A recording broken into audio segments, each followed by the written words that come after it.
बोलिए सद्गुरुदेव भगवान की जय। गुरुर्ब्रह्मा गुरुर्विष्णु गुरुर्देवो महेश्वरः। गुरुर्साक्षात् परम ब्रह्मा तस्मै श्री गुरुवे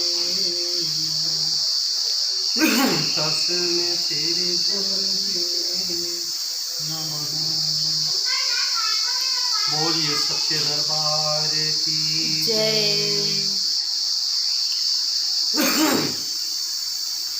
एक बार भजन कर ले, मुक्ति का यतन कर ले। एक बार भजन कर ले, मुक्ति का यतन कर ले। कट जाएगी 84 हरि का सुमिरन कर ले। कट जाएगी 84 हरि का सुमिरन कर ले। एक बार भजन कर ले, मुक्ति का यतन कर ले।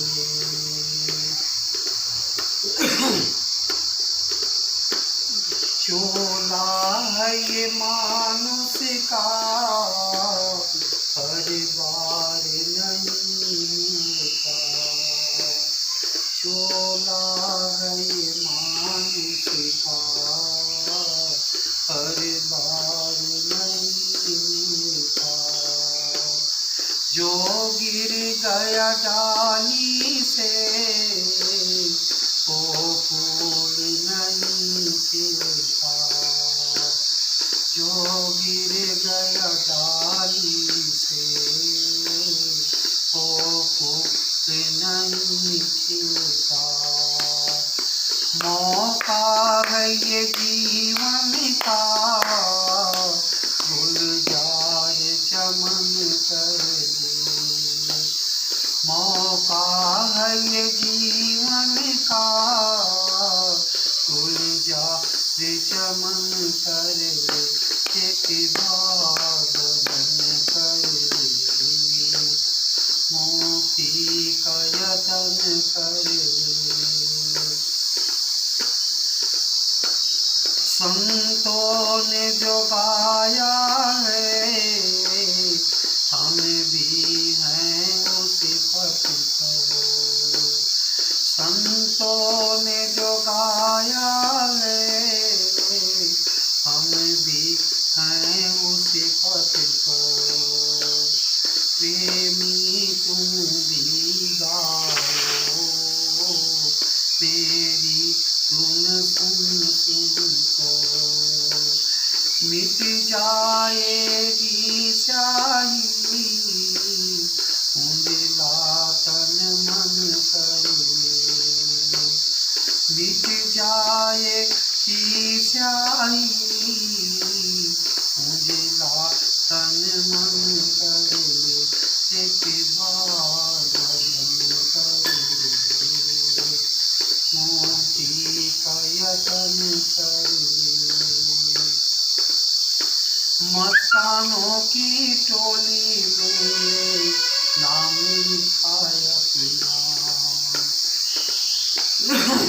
मस्तानों की टोली में नाम लिखाया अपना।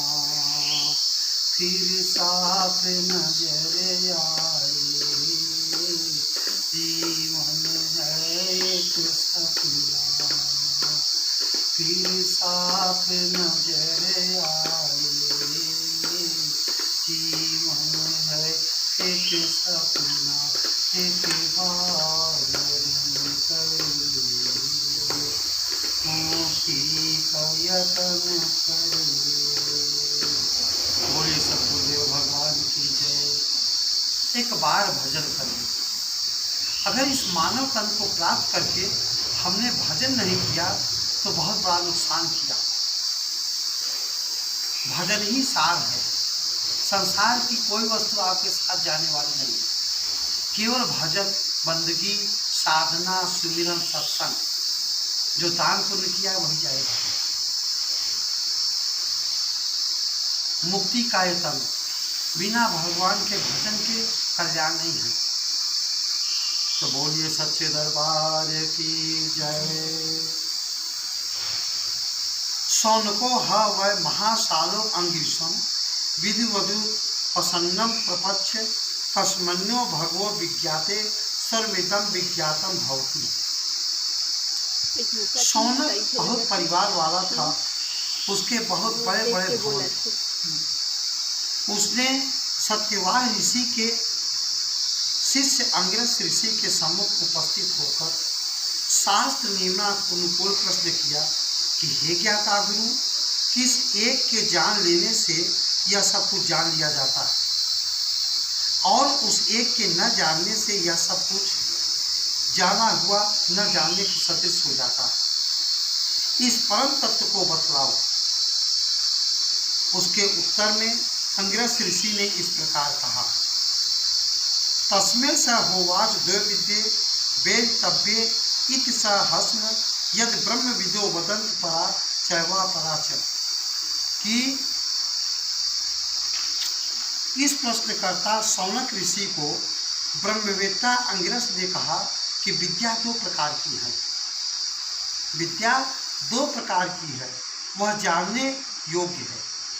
प्राचीन ऋषियों का मत है कि जो परमात्मा के जानने का मुख्य साधन है वह तो परा विद्या है, और जिससे संसार में नाना प्रकार के कर्म, धर्म और सब पदार्थों का पूर्ण ज्ञान होता हुआ अपरा विद्या है। आगे इन दोनों विद्याओं का व्याख्यान इस प्रकार किया गया है। तत्रापरा ऋग्वेदो यजुर्वेद सामवेदो अथर्ववेद शिक्षा कल्पो व्याकरणं निरुक्तं छन्दो ज्योतिषमिति अतपरा यया तदच्छ दिगम्यते। अंगिरस ऋषि ने सौनक ऋषि को उत्तर दिया कि इन दोनों विद्याओं में अपरा विद्या ऋग्वेद, यजुर्वेद, सामवेद, अथर्ववेद और शिक्षा वेद का प्रथम अंग है, कल्प वेद का द्वितीय अंग है, व्याकरण वेद का तृतीय अंग है, निरुक्त वेद का चतुर्थांग है, छंद वेद का पंचम अंग है, ज्योतिष वेद का षष्ठांग है। यह वेद और वेदों के अंग तो अपरा विद्या है, और इसके पश्चात वह परा विद्या है जिससे वह ब्रह्म, परमात्मा, नाम, रूप और आनंद आदि गुणों के सहित भली प्रकार जाना जाता है, अथवा ध्यानी को उस परम प्रकाश स्वरूपानंद का साक्षात दर्शन होता है। इसके अतिरिक्त शेष जानना कुछ नहीं रह जाता। इसी को जानने में मनुष्य जीवन की सफलता है। परमात्मा को जानने के लिए केवल सद्गुरु का उपदेश ही अथवा गुरु कृपा ही समर्थ है। जैसे मुंडकोपनिषद तथा प्रथम द्वितीय खंड के मंत्र 12 में वर्णन किया गया। इस नाश और उत्पन्न होने वाले शरीर की संपूर्ण अवस्थाओं का विचार करके संसार या शरीर को जाप और पुष्य कर्म के फल भोगने के लिए मिले हैं।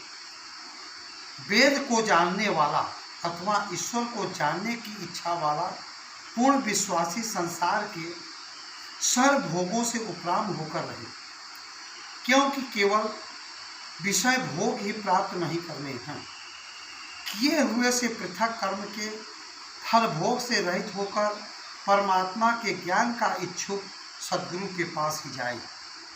हाथ में संविधा लेकर वह गुरु कैसा हो जिसके पास जाए, जिसने गुरु उपदेश द्वारा स्वयं परमात्मा का साक्षात्कार किया। वेदों का श्रवण मनन करके एक ब्रह्म में जिसकी निष्ठा हो, ऐसा ज्ञानी गुरु होना चाहिए। उसकी शरण गए और रहें भी।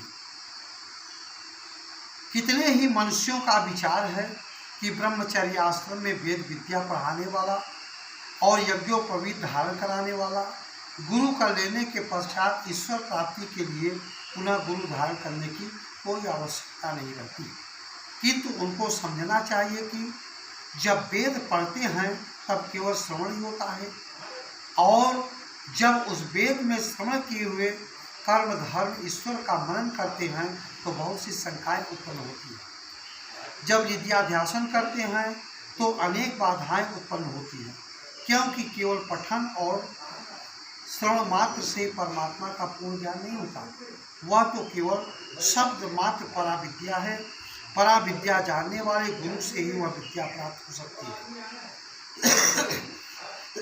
ब्रह्म को साक्षात करने वाले गुरु के बिना ईश्वर प्राप्ति का कार्य सिद्ध नहीं हो सकता।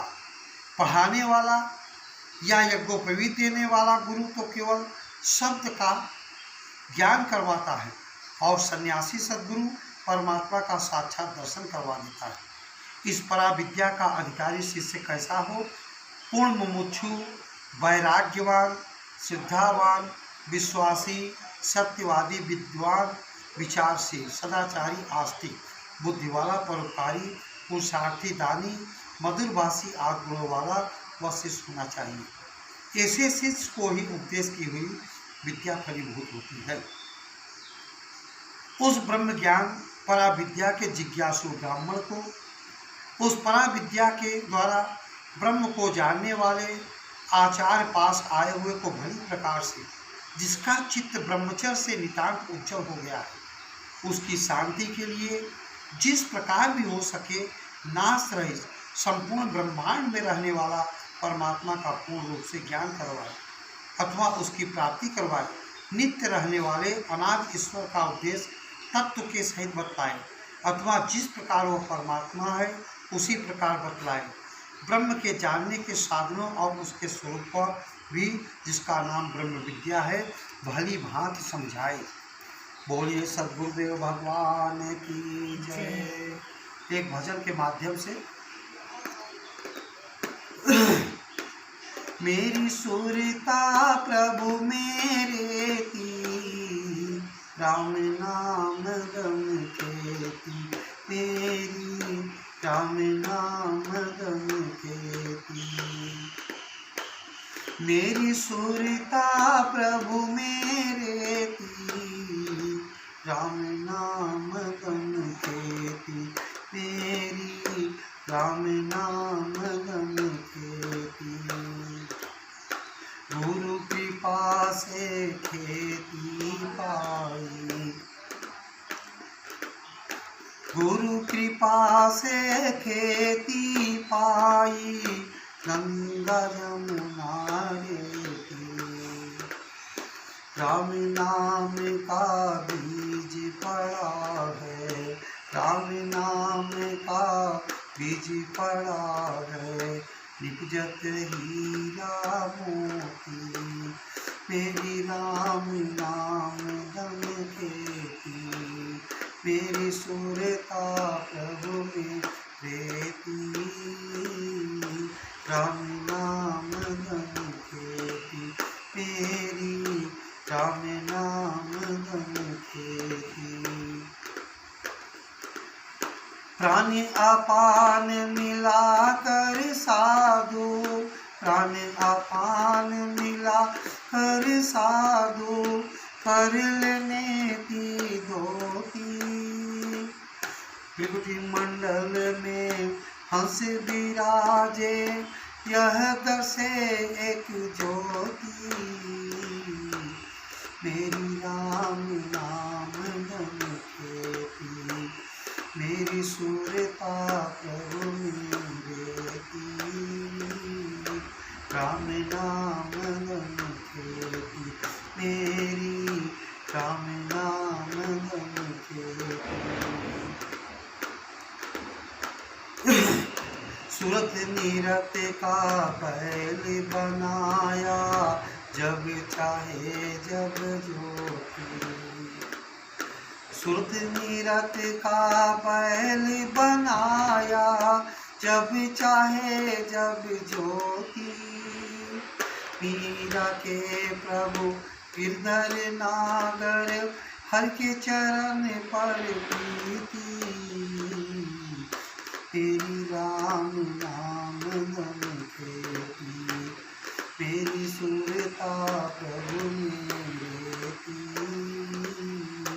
राम नाम धन खेती तेरी, राम नाम धन खेती।